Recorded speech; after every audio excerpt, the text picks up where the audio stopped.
श्रोता प्रेमियों, मैं राम सागर शास्त्री आप लोगों के समक्ष रखने जा रहा हूं एक प्रसंग, चिता भस्म का रहस्य। देखिए, कवि ने बड़ी सुंदर लाइनें लिखी हैं। मन ये 2 दिन का मेला रहेगा, कायम न जग का झमेला रहेगा। संसार में आए हुए सभी प्राणियों को संसार छोड़कर जाना पड़ेगा। संसार में बड़े बड़े राजा महाराजा हुए, परंतु न कुछ लेकर आए थे, न यहां से कुछ ले गए।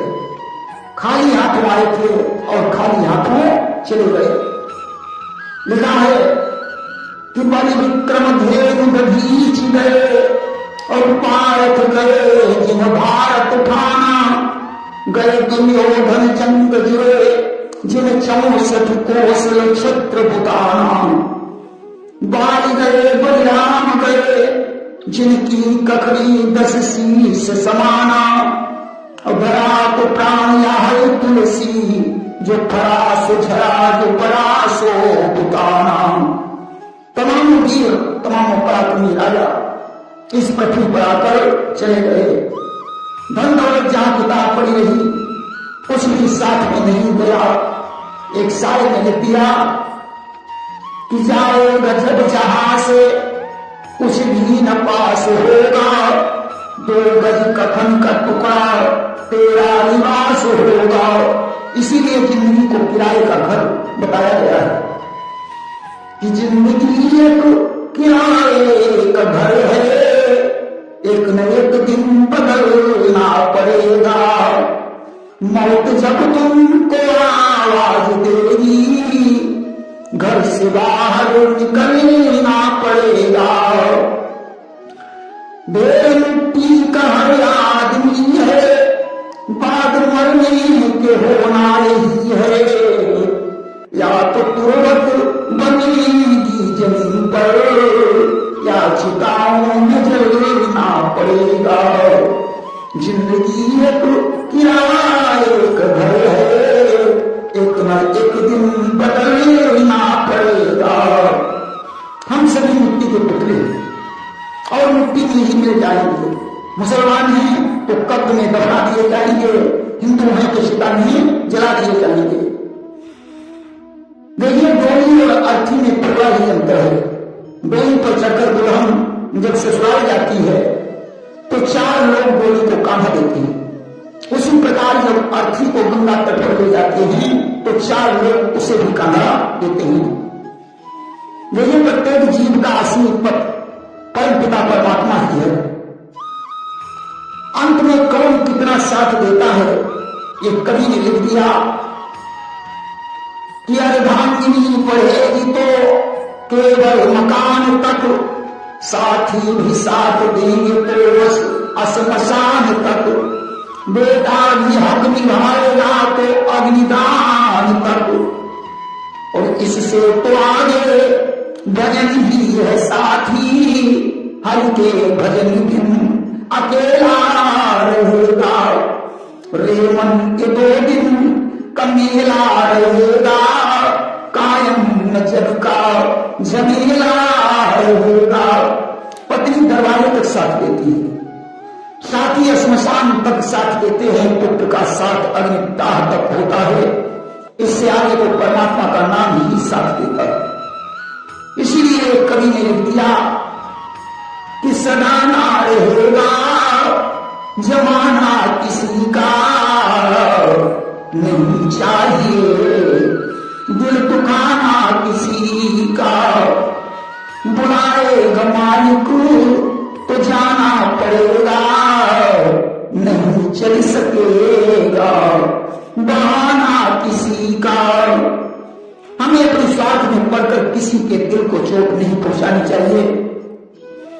धन का घमंड छोड़कर सभी से प्रेम करना चाहिए। संसार में अच्छा और बुरा नाम ही शेष रह जाता है। इसीलिए अच्छाई की तरफ चलना सीखो, बुराई पैदा करने से काम नहीं चलेगा। अच्छा और बुरा चाहिए हो, रह जाता है नाम। इसीलिए दुनिया में नीति करो राधे श्याम, नहीं तो वक्त निकलता है जमाना रंग बदलता है। एक कवि ने लिख दिया कि तेरा कौन यहाँ इस जग में जिस पर मरता है, प्यार तू किससे करता है, प्यार तू किससे करता है। तेरा यहाँ कोई नहीं है, तुम अकेला ही आया था और अकेला ही जाएगा।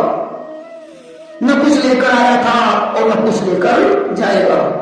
अगर अपनी मुक्ति चाहता है तो परमात्मा का नाम जपना शुरू कर दे, अन्यथा अंत में पछताना पड़ेगा। संसार में अगर सत्य है तो परमात्मा का नाम ही सत्य है। राम नाम सत्य और झूठ है जगत सब, राम गुण पावन प्रीत नित्य गाइए। अगर अपनी मुक्ति चाहते हो तो परमात्मा का नाम जपो। देखिए, जीव जब मरता है और उसकी अर्थी को लेकर जब लोग चलते हैं तो बोलते हैं राम नाम सत्य है, सत्य बोलो मुक्ति है। यह बात बिल्कुल सत्य है। परमात्मा ही सत्य स्वरूप है, उसके नाम लेने से ही मुक्ति मिलती है। देखिए, भगवान शंकर अपने शरीर में चिता की भस्म क्यों लगाते हैं? आखिर इसका क्या रहस्य है?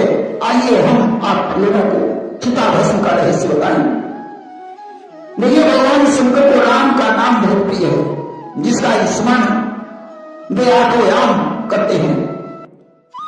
एक बार की बात है, किसी नगर में एक व्यक्ति की मृत्यु हो गई। लोगों ने कफन लाकर उस मृतक व्यक्ति की अर्थी सजाई। 4 लोगों ने उसमें काना लगाया। अर्थी के साथ हजारों व्यक्ति श्मशान के लिए चल पड़े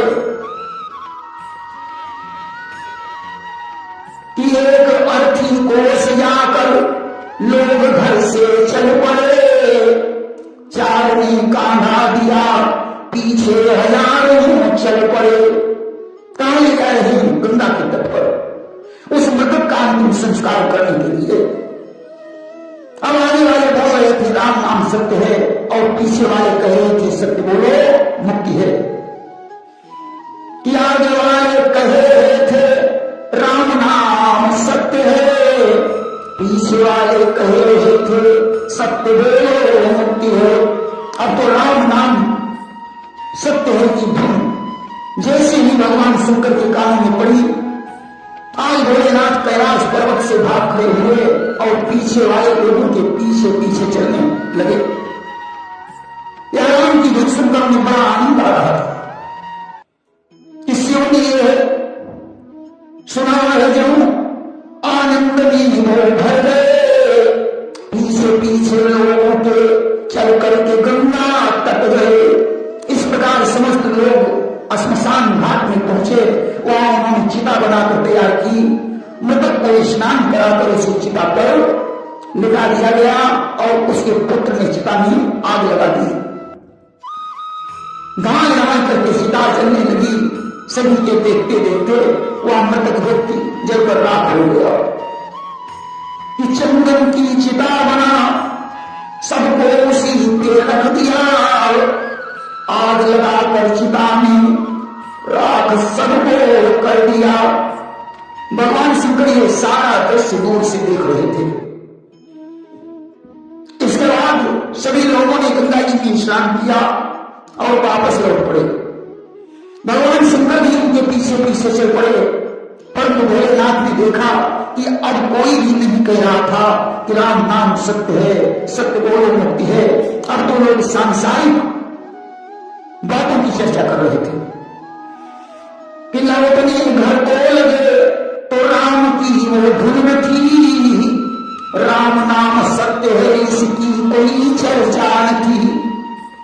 भगवान शंकर विचार करने लगे, आखिर अब राम नाम सत्य है कि धन क्यों नहीं हो रही है? मालूम पड़ता है यह धन तो उस मृतक व्यक्ति के साथ में ही थी जिसे शमशान में जला दिया गया।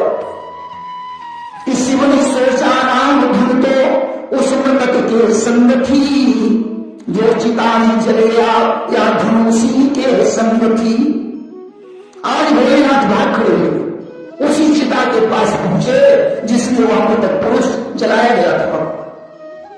विचार करने लगे, मृतक शरीर के जलने से ये राम धन इस चिता की राख में समाहित हो गई है कि सबके जलते राम धन इस चिता में खो गई। भस्म में हो वह ध्वनि कानों से झल हो गई। राम की ध्वनि इस भस्म में समाहित है, इसलिए अब मैं इसे सारे शरीर में लगाऊंगा।